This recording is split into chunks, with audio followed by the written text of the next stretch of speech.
네, 그럼 우리 오늘 하나님께서 주신 말씀 먼저 살펴보도록 할 텐데요. 오늘 하나님께서 주신 말씀은 창세기 6장 9절에서 22절 말씀입니다. 조금 긴데요. 우리 함께 한 절 한 절씩 교독해 나가시면서 또 말씀을 읽어보도록 하겠습니다. 창세기 6장 9절에서 22절 말씀입니다. 제가 먼저 읽겠습니다. 이것이 노아의 족본이라. 노아는 의인이요 당대의 완전한 자라. 그는 하나님과 동행하였으며 그때 온 땅이 하나님 앞에 부패하여 포악함이 땅에 가득한지라.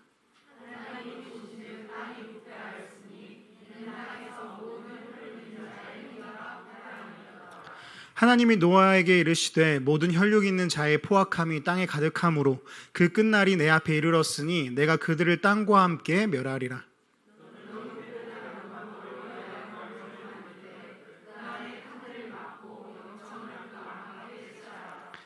내가 만들 방주는 이러하니 그 길이는 300규빗, 너비는 50규빗, 높이는 30규빗이라.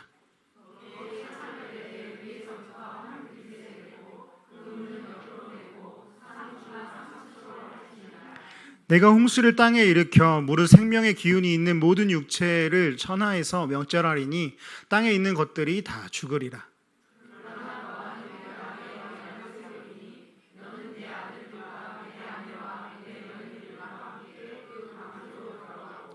혈육 있는 모든 생물을 너는 각기 암수 한 쌍씩 방주로 이끌어들여 너와 함께 생명을 보존하게 하되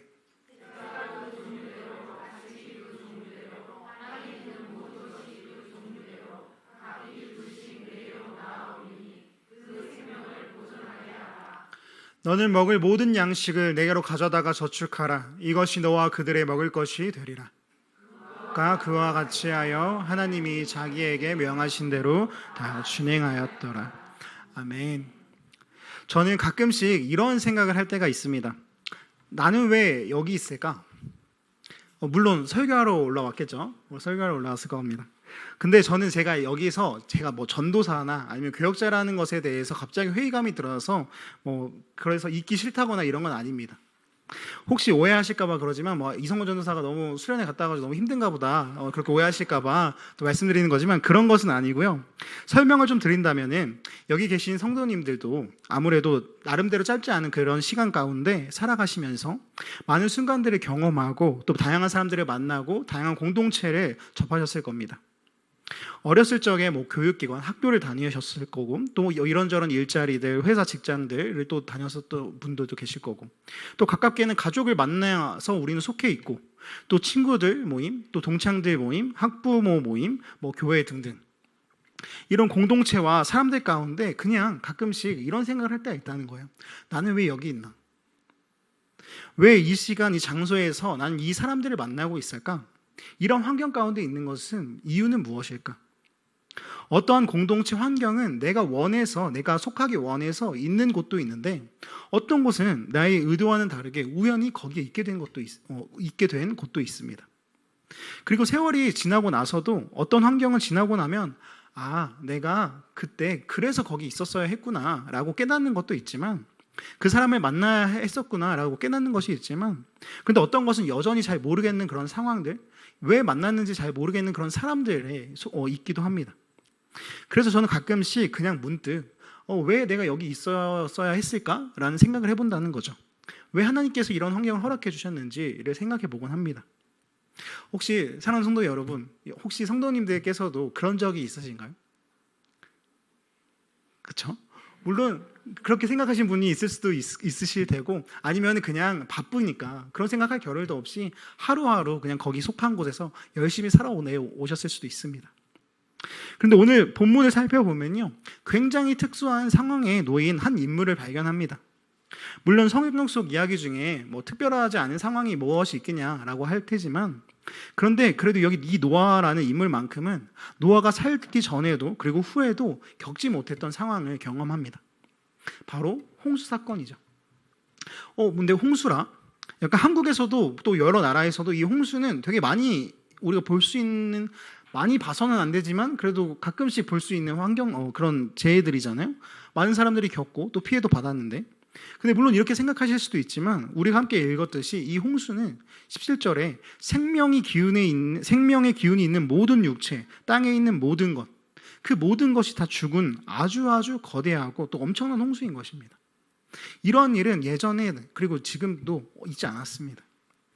노아는 바로 그러한 사건, 홍수의 사건을 경험한 건데, 그러면 노아는 왜 그렇게 엄청난 일을 경험하게 되었을까요? 이 홍수의 원인이 무엇일지, 왜 홍수라는 사건이 일어나게 된 것인지를 우리는 생각해 볼 필요가 있습니다. 그 이유는 우리가 함께 읽었던 11절에서 13절까지에서 우리가 볼 수가 있는데, 간단하게 말한다면 그것은 바로 인간의 죄 때문입니다. 조금 더 자세하게 보자면요, 우리 창세기 6장 앞부분을 세번역 성경으로 한번 살펴보도록 하겠습니다. 창세기 6장 5절에서 7절입니다. 제가 읽어드리겠습니다. 주님께서는 사람의 죄악이 세상에 가득 차고 마음에 생각하는 모든 계획이 언제나 악한 것일 뿐임을 보시고서 땅 위에 사람 지으셨음을 후회하시며 마음 아파하셨다. 주님께서는 탄식하셨다. 내가 창조한 것이지만 사람을 이 땅 위에서 쓸어버리겠다. 사람뿐 아니라 짐승과 땅 위를 기어다니는 것과 공중의 새까지 그렇게 하겠다. 그것들을 만든 것이 후회되는구나. 사람의 죄악이 세상에 가득 찼고 그 마음의 모든 계획이 악했고, 하나님께서는 땅 위에 사람 지으셨음을 후회하셨고 아파하셨고 탄식하십니다. 내가 창조한 것이지만 사람을 이 땅 위에서 쓸어버리겠다. 사람뿐 아니라 짐승과 땅 위를 기어다니는 것과 공중의 새까지 그렇게 하겠다. 그들을 만든 것이 후회되는구나. 그래서 그렇게 하나님께서는 오늘 본문과도 같이 땅을 사람들과 함께 멸하기로 하신 것입니다.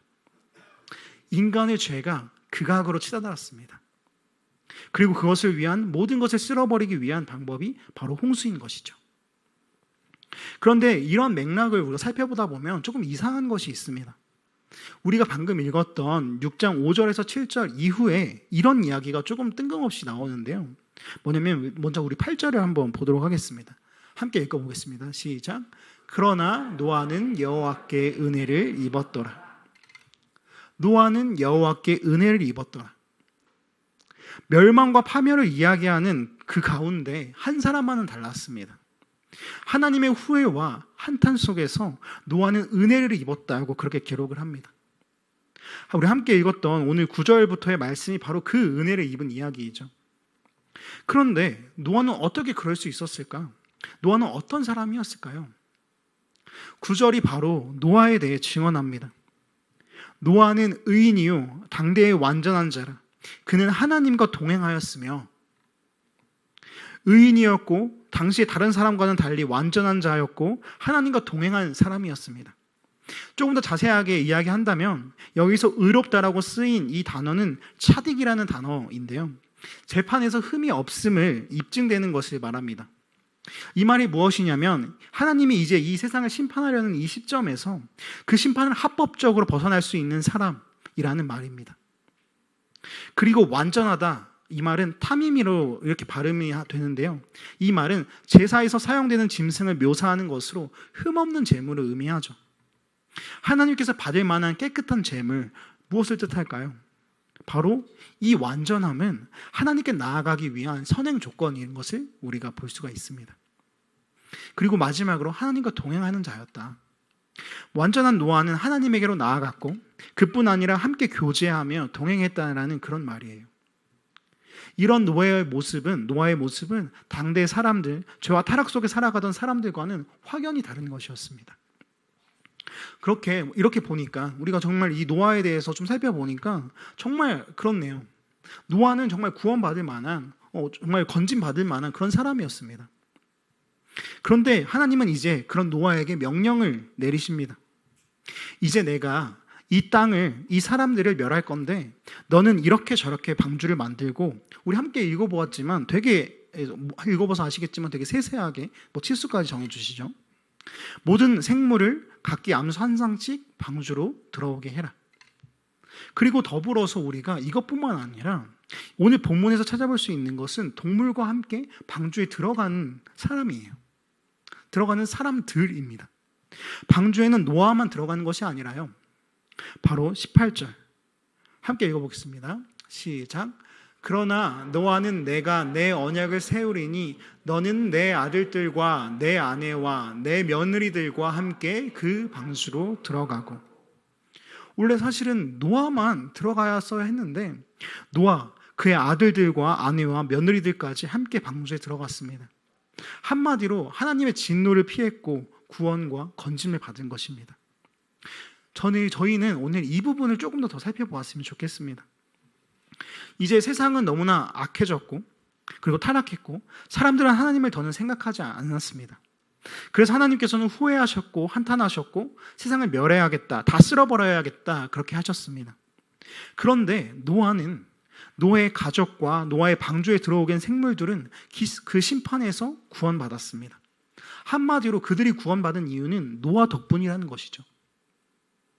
자신과 생물 그리고 가족 그 모두는 노아 덕분에 산 것입니다. 그런데 사실 노아는 그렇게 태어났습니다. 그렇게 태어났다는 게 무슨 말이냐면 창세기 5장은 아담의 계보, 아담의 족보라고 그렇게 불리는데요. 거기에 노아라는 이름이 우리 성경에서 처음 등장합니다. 보통은 누가 누구를 낳고 몇 살을 살고 죽었다라고 이렇게 단순하게 나오는데 노아에 대한 설명은 조금 더 깁니다. 아버지인 라멕, 노아의 아버지가 라멕이거든요. 아버지인 라멕은 아들 노아를 낳고 그 이름에 대해서 이야기를 합니다. 5장 29절 이름을 노아라 하여 이르되 여호와께서 땅을 저주하심으로 수고롭게 일하는 우리를 이 아들이 안위하리라 하였더라. 이 노아라는 말은 무슨 뜻이냐면요, 히브리어로 누아흐라는 말에서 따왔는데요. 누아흐는 안식이라는 의미입니다. 노아가 태어나기도 전에 사람들의 악은 하늘에 닿았고 사람들은 멸망에 처할 수밖에 없었고, 그렇게 오늘 아버지인 라멕은 노아를 통해서 안식에 대한 소망을 표현하고 있습니다. 즉 노아는 그렇습니다. 태어날 때부터 아버지, 사람들이 이 소망 없는 이 땅에서 소망을 안고 태어난 존재였습니다. 그런 희망을 품고 태어난 존재가 바로 노아인 것입니다. 노아의 안식을 가져다 줄 그런 존재. 그래서 노아는 세상이 가장 타락한 때에 그곳에 있어야 했습니다. 하나님께서 가장 진노하신 때에 그곳에 있어야 했어요. 하나님께서 세상을 홍수로 멸하실 때에 그곳에 있어야 했다는 말입니다. 그런데 오늘 이 창세기 본문에서 특이한 점이 있다면 사실 이 홍수로 인해서 세상이 멸망했다는 이야기는 믿기 힘든 이야기이지만, 그런데 이러한 부분에 대해서 성경뿐만 아니라 다른 곳, 고대 근동 설화, 서사시 영웅에서도 이 이야기가 등장한다고 합니다. 어쩌면 이 홍수 사건의 증거가 되기도 하는 그런 내용인 거죠. 여러 증거들이 홍수 사건이 예전에 있었다는 것을 뒷받침해주고 있어요. 그런데 지금 제가 이 홍수와 방주 이야기가 진실성이 있냐, 현실성이 있냐 이런 이야기를 하려고 하는 건 아니고요. 세상에 홍수가 나고 배를 지어서 구원을 얻게 된 이야기가 나오는 한 이야기 중에 길가메시라는 영웅이 나오는 그런 이야기가 있습니다. 아마 들어보신 적이 있으실 수도 있는데요. 고대 설화의 영웅 중 길가메시라는 부분이 나오는데, 그런데 그가 등장하는 이 설화 가운데 그가 신에게 기도하는 장면, 그리고 또 신과 싸우는 장면, 여러 사람들과 대화하는 장면, 이런 등등의 이런 장면들이 등장해요. 그런데 이와 반대로 오늘 창세기의 노아를 보면요, 노아는 홍수의 상황이 완전히 종결될 때까지 신기할 정도로 아무 말도 하지 않습니다. 홍수에 대해서, 하나님의 심판에 대해서, 배를 만들라는 하나님의 명령, 생물들을 배로 들이라는 하나님의 명령에 대해서 방주 안에서 몇 마디 정도는 할 수 있었을 법한데, 하나님께 궁금한 것이 있었을 법한데 그는 아무런 말도 하지 않습니다. 성경이 그에 대해서 말하는 것은 오늘 6장 22절, 7장 5절의 말씀입니다. 먼저 6장 22절입니다. 함께 읽겠습니다. 시작. 노아가 그와 같이 하여 하나님이 자기에게 명령하신 대로 다 준행하였더라. 그리고 7장 5절입니다. 노아가 여호와께서 자기에게 명령하신 대로 다 준행하였더라. 지금 이 성경에 노아에 대해서 나오는 부분은요, 노아가 자기에게 명령하신 대로 다 준행하였다는 이 말뿐입니다. 어떻게 그럴 수 있을까요?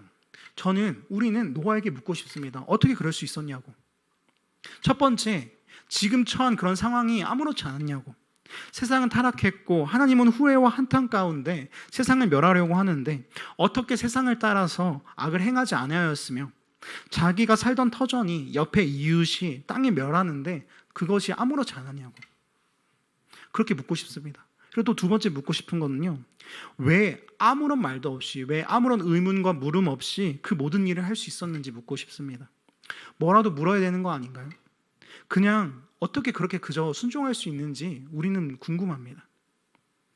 그런데 그 물음에 대해서 우리가 대답한다 그러면 노아가 어떻게 그럴 수 있었는지, 아무런 물음에 대답도 않고 그들의 멸망에 대해서 아무런 말도 안 했는지에 대해서 우리가 답을 스스로 내려본다면 이렇게 대답할 수 있겠습니다.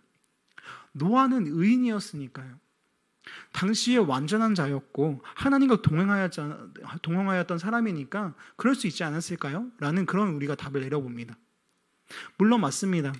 읽었던 대로 노인이 아니라요.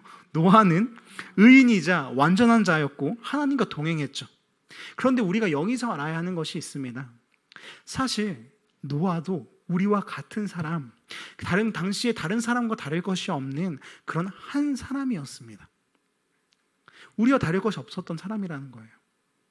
결과론적으로 노아는 의인이자 완전한 자이자 하나님과 동행하는 자였고 인류를 구한 자, 세상에 다시 한번 기회를 준 인물이 되었지만 사실 그가 한 것은 단 하나입니다. 무엇이었냐면요, 노아가 하나님이 자기에게 명령하신 대로 다 준행하였더라.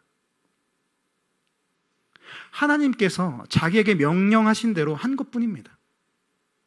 의인이고 완전한 자이고 하나님과 동행해서 준행한 것이 아니라 준행했기에 그런 사람이 된 것이라는 말입니다. 성경은 오늘 그것을 말합니다. 홍수 사건 속에 노아가 주인공인 것처럼 보이지만 사실 하나님이 주인공이십니다. 노아는 하나님의 명령에 순종한 것뿐입니다. 홍수 사건은 시작부터 마칠 때까지 수동의 형태로 되어 있습니다. 능동이 아니라 수동의 형태. 즉 이를 이루시는 주체가 노아가 아니라 하나님이라는 것을 의미하는 거죠. 사실 모든 것은 하나님의 뜻 아래에 있습니다. 그런데 그럼 또 하나의 질문, 어쩌면 또 많은 질문들이 생깁니다. 오늘 우리는 그럼 어떤 세상 속에 살아가고 있을까요? 설교 중에 맨 처음에 말했었는데요, 우리는 세상을 살아가며 가끔 이런 질문을 할 때가 있습니다. 이런 생각을 할 때가 있습니다. 나는 왜 여기에 있지? 왜 하나님께서는 나에게 이런 것들을, 이런 상황들을, 이런 문제들을 허락하신 거지? 특별히 우리가 행복할 때나 좋은 일이 있을 때나 그럴 때는 그런 생각을 좀 덜 하게 되는데, 조금 더 구체적으로 힘들 때, 아플 때, 나의 삶에 문제가 뭔가 있을 때, 그렇게 어려울 때는 그런 질문들을 스스로 많이 하게 됩니다. 왜 내가 여기 있어야 하지? 왜 나에게 문제가 있지? 왜 내가 이렇게나 아프고 힘들지? 그런 물음들을 가지게 되죠. 하나님, 왜 이 땅에 악이 존재합니까? 왜 고통이 있는 거죠? 우리는 그리스도인인데 하나님을 믿는데 왜 우리는 이렇게 힘들죠? 왜 불합리함을 겪습니까? 저기 좀 보십시오. 하나님을 안 믿는 사람들은, 모르는 사람들은 수단과 방법을 가리지 않고 쟁취하고 살아내면서 더 좋은 집, 더 좋은 환경, 더 좋은 자녀 교육, 아니 조금은 덜 숨막히는 상황을 살아가는데, 교회도 안 나가니까 그 시간에 공부도 더 많이 할 수 있을 거고 더 많이 벌 수 있을 거고, 그렇게 또 때로는 쉬러 다니고 놀러 다니고 그렇게 여유롭게 사는데 왜 우리 가정은, 왜 내 상황은 이런 거죠? 왜 이렇게 내가 살아야 하는 거죠? 그런데 여러분 생각해 봅니다. 노아라고 묻고 싶지 않았을까요? 궁금하지 않았을까요? 한 사람으로서, 거기다가 자기는 하나님을 따르는 자니까 악한 사람들, 변해버린 땅을 보면서 하나님 왜 이렇게 이 땅이 악합니까? 사람은 왜 이렇게 타락했고 고통 가운데 있을 수밖에 없는 겁니까? 하나님 왜 이런 상황을 허락하셨습니까? 정녕 하나님이 계십니까? 이 땅을 보고 계십니까? 또는 어쩌면 아니 하나님, 다른 사람도 많은데 왜 내가 그 배를 만들어야 됩니까? 왜 내가 그렇게 힘든 일을 해야 되죠? 사람들이 비웃는 일을 해야 되죠? 저는 못합니다. 저는 힘들고 싶지 않습니다. 제가 왜 홍수를 겪어야 하냐는 말입니다. 물론 하나님 저를 살리시려는 건 알겠지만 왜 저도 홍수를, 제가 의인이고 완전한 자고 하나님과 동행하는 자면 나만은 피하게 해줘야 되는 거 아닙니까? 그런데 나도 왜 홍수에 갇혀서 살아야 되는 겁니까? 왜 멸망을 겪어야 합니까? 라고 물어볼 수 있죠. 그런데 노아는요, 침묵합니다. 아니요, 침묵이 아니라 순종합니다. 노아는 하나님의 뜻을 알았습니다. 노아의 안식이라는 그 이름을 아버지가 지어준 하나님의 심판 가운데 이 땅의 안위가 되기 바란 그 소망이 담긴 이름. 그 이름은 비단 사람들만의 희망은 아니었습니다. 우리 앞서 살펴본 말씀이 있죠. 조금 뜬금없이 있던 6장 8절. 그러나 노아는 여호와께 은혜를 입었더라. 이 말씀이, 그 말은 하나님께서도 노아에게서, 노아를 통해서 사람들에 대한 희망을 보았다는 것입니다. 이 노아라는 안식이라는 이름이 사람들에게만 안식을 가져다 줄 희망이 되었던 것이 아니라 하나님께서 이 노아를 통해서도 사람들에게 희망을 가질 수 있는 그런 하나님과 사람들에게 동시에 희망을 가진 이름이 되었다는 것입니다. 그렇게 그 가운데 노아는 자신의 이름을 가지고 그 삶을 품고 소망이 사라진 땅이지만 하나님의 뜻 아래 자신에게 주어진 그 이름, 그 소망을 순종으로 받아들였습니다. 그리고 그 계획으로 들어갑니다. 우리는 왜 이렇게 세상이 약한지, 왜 고통이 있는지, 그리스도를 겪는 불합리함에 대해서 아프고 억울하겠지만 저기저 세상 사람들이 더 잘 사는 것 같고 장애물도 없는 것 같고 지켜야 할 것도 없이 편하고 간단하게 예쁘게 좋아 보이게 사는 것 같지만 왜 내가 초라함 가운데 살아야 하는지, 힘든 가운데 내가 왜 살아야 하는지, 왜 나에게 이런 가정, 환경, 일터를 주셨는지, 왜 정말 소망이라고 없는 이 땅에 나를 보내셨는지 그렇게 묻겠지만, 그래서라면요, 우리가 그렇게 묻겠지만 하나님께서 그래서라면요, 그래서 여러분을, 나를, 성도님들을 보내신 거라면요, 소망이 사라진 이 땅에, 악하고 눈뜨고 보기 어려운 이 땅에 아파서, 너무 슬프고 아파서 하나님께서는 보기 좋게 지으셨지만 이제 후회만 한탄만 남은 이곳에 너무 아파서 바로 우리들을 보낸 거라면요. 물론 이렇게 이야기하실 수 있습니다. 아니요, 저는 못합니다. 제가 어떻게 여기 있을 수 있습니까? 저는 어떻게 이렇게 할 수 없습니다. 전도사님은 그냥 앞에서 이렇게 설교 말씀만 전하면 되니까 그냥 그 가운데서 열심히 살아라고, 그 가운데서 희망이 되라고 말만 하면 되니까 이렇게 해라 저렇게 해라, 제가 살아온 환경도 모르고 제가 처한 문제도, 내가 처한 분위기도 모르니까 그런 말씀을 하실 수가 있는 거죠 라고 그렇게 말을 할 수 있겠지만요, 맞습니다. 저는 모릅니다.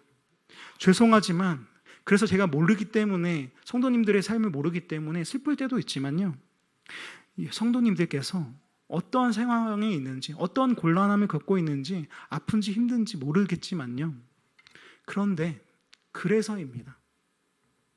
그렇게 제가 모르기 때문에 저는 알 수 없는 사람이기에 바로 성도님들을 그 삶의 각자의 자리로 보내신 겁니다. 저를 보내면 저거 모르니까요. 사랑하는 우리 새로신교회 성도 여러분, 우리는 되어야 합니다. 무엇이요? 세상의 빛이, 세상의 소금이, 그런 존재로 살아가야 합니다. 노아가 그랬듯이 우리는 그리스도인으로 인하여서 이 땅의 안위를 받기를, 다시 소망이 생기기를 그렇게 살아야 합니다. 그리고 다시 한번 그 일들로 인해서 다시 한번 그 가슴 벅찬 새 창조가 시작되기 원합니다. 새 창조? 새 창조는 무엇인가요?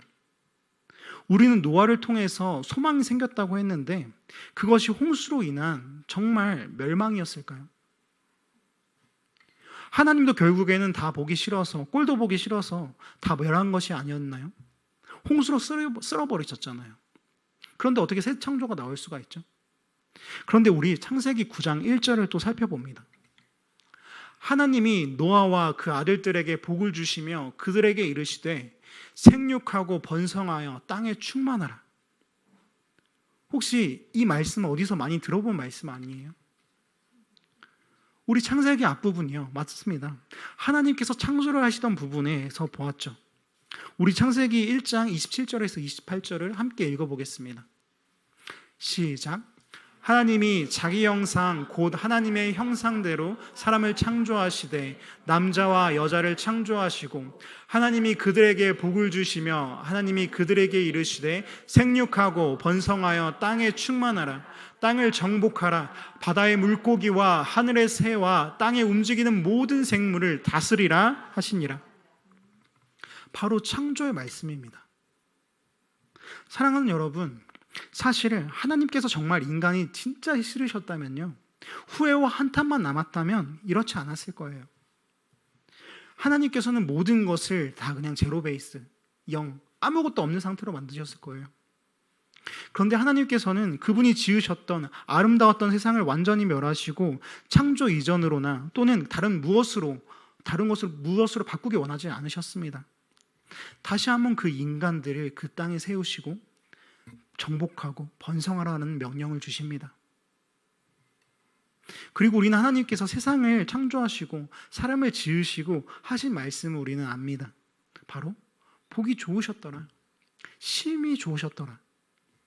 그것은 지극한 선이자 지극한 아름다움이었습니다. 오늘 하나님께서는 사실 심판이 아니라 회복을 말씀하시는 겁니다. 그리고 그것을 위하여서 노아를 부르셨습니다. 또요, 오늘날 그것을 위하여서 오늘 우리 그리스도인들을 부르고 계신 것입니다. 한 사람 한 사람 그 삶의 자리에서요. 그리고는 또 하나님께서 그것을 위하여서 주신 것이 있죠. 바로 무지개입니다. 약속의 증표. 그것은 바로 하나님의 세심함의 결정체였습니다. 홍수를 경험한 노아와 노아의 후손들은 어쩌면 이제 먹구름이 생길 때마다 홍수에 대한 공포를 가질 수도 있었을 것입니다. 혹시 또 우리가 멸망하지는 않을까? 우리가 또 죽지는 않을까? 하나님께서 화가 나서 하나님께서 진노하셔서 우리를 또한 없애버리는 건 아닐까? 그렇게 먹구름을 볼 때마다, 조금이라도 비가 내릴 때마다 그런 두려움에 살아갈 수도 있었을 거예요. 그러나 하나님께서는 오늘 그런 사람들에게 무지개를 언약의 증거로 남겨두심으로써 그들이 공포에 사로잡히지 않게 하신 것입니다. 9장 13절, 내가 내 무지개를 구름 속에 두었나니 이것이 나와 세상 사이의 언약의 증거니라. 아멘. 사랑하는, 그리고 또 이 자리에 나온 모든 성도님들, 이제 말씀을 좀 맺어보려고 합니다. 오늘 나의 이름은 무엇인가요? 여러분들이, 그리고 여러분에게, 그리고 또 나 스스로에게 하나님께서 기대하시는 그런 소망은 무엇인가요? 우리는 너무나 많은 고민들, 그리고 많은 문제들 가운데 살아갑니다. 지금도 그렇습니다. 그리고 그 가운데서 내가 감히 여기 서 있는 것이 맞나? 잘 가고 있는 것인가? 어느 날은 참 무엇이라고 표현하기도 조차 힘든, 그렇게 어렵고 힘들고 정말 절망 가운데 있는 그런 날들이 있을지도 모르겠습니다. 그러나 오늘 그 가운데로 우리를 보내신 것은, 그리스도인들을 보내신 것은 우리로 하여금 하나님과 함께 동행하며 그 땅 가운데 그곳에 희망이 되기를 원하는 마음, 빛과 소망이 되기를 원하는 마음을 담아 그곳에 두신 것이라 믿습니다. 정말 그렇게 빛과 소금된 그리스도인으로 살아나기 원하는 마음이신 것입니다. 우리 다시 한번 기억하기 원합니다. 오늘 하나님께서 모두를 그 각자의 한 사람 한 사람의 자리로 보내셨습니다. 그 보내심 가운데, 그리고 또한 그저 우리를 혼자 두시지 않으시고 동행하시겠다고, 함께 하시겠다고 그 세심함의 결정체 무지개를 보내주셨습니다. 그 약속의 증표를 가지고 다시 한번 담대히 전진하시는, 그렇게 인간의 소망이자 하나님의 희망이 되는 그런 삶을 살아가시는 이 땅의 그리스도인으로 살아가 되시는 모든 성도님들 되시기를 간절히 축복합니다. 아멘.